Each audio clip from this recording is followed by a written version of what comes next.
The National Public Housing Museum is the first cultural institution in the United States that's dedicated to interpreting the American experience in public housing. The museum draws on the power of place and memory to illuminate the resilience of poor and working class families of every race and ethnic group to realize the promise of America in public housing. This resident-led movement, envisioned by Commissioner DeVera Beverly and enlarged by the commitment of Sonny Fisher, is committed to being more than a cultural and academic institution of objects, artifacts, and scholarly work. We are, in fact, the sum of our stories. Through our stories, our Oral Histories Initiative, we share the stories of the hundreds of thousands of Americans that have lived within the walls of public housing. It is our mission to make the walls talk as we reveal, share, and preserve this important dynamic of America and her history.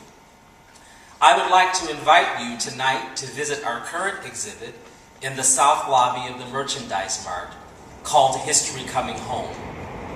The exhibit unfolds a complex story that starts with a simple truth. There's drugs, violence, welfare mothers, stolen childhoods, flower gardens, friendly neighbors, loving families, clotheslines with clothes neatly pinned. Which is the true story of public housing? Both at different times and sometimes both at the same time. Yet even in the worst of times, love and hope weren't gone. The story of public housing is complex, but it starts with a simple truth. That truth is that all people need a home. History Coming Home includes artifacts and objects, but it includes the stories. Like Patricia Terry from Boston, who talks of her experience of her son being shot in the Gallivan community of Boston and losing his left leg. Or Dick Portillo of Portillo's Restaurant, who grew up in Mother Frances Cabrini, and his experience of summer nights sleeping behind the planetarium because there was no air conditioning. Or perhaps the story of Louis Jordan, the CEO of the Chicago Housing Authority, who speaks of the power of diversity in public housing. You will find in that exhibit a desk of Sonny Fisher's father from when they lived in the Eastchester projects in the Bronx. You'll find a photographic journey of many families. You can open a dresser drawer in the exhibit and see P.J. Fitzgerald's skates from 1942 when she lived in Jane Addams.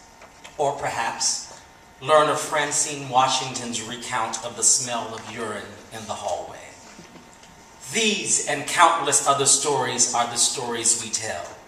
As we explore the lives, we look at the good, the bad, and the indifferent, the stereotypes and the truths. We explore public policy, education, the criminal justice system, journalism, healthcare, government, and its impact on the lives from First Count Stories. We are, in fact, the sum of our stories. Tonight's inaugural program is a part of our Museum in the Streets presented by Boeing. The program tonight is called The Women Behind the Names. This is the beginning of our annual focus on the lives and the work of the women whom many public housing communities have been named for. In celebration of these women who've made inordinate contributions to society, these programs will highlight the people, who they are, and why they carried the torch in their work with activism. This evening, as you already know, we are focusing on journalism through the legacy and the life of Ida B. Wells. As you know, she was a celebrated journalist and a civil rights activist. The theme of the panel tonight is journalism as activism, using media to expose inequality and impact social change. I would, too, like to thank an incredible staff and team from the National Public Housing Museum who make all of this possible. Where's Ann and Jordan and Daniel and all of you? Thank you. Would you help me thank my staff and Alan?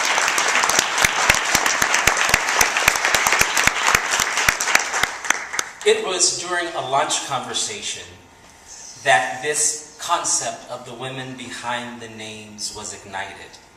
And I must say that this individual has been the catalyst behind developing, managing, and shepherding tonight's program. It gives me great pleasure to introduce one of our board members, Michelle Duster. Michelle is a writer, speaker, and project manager who focuses on the contributions of women and African Americans who have made history in the United States of America.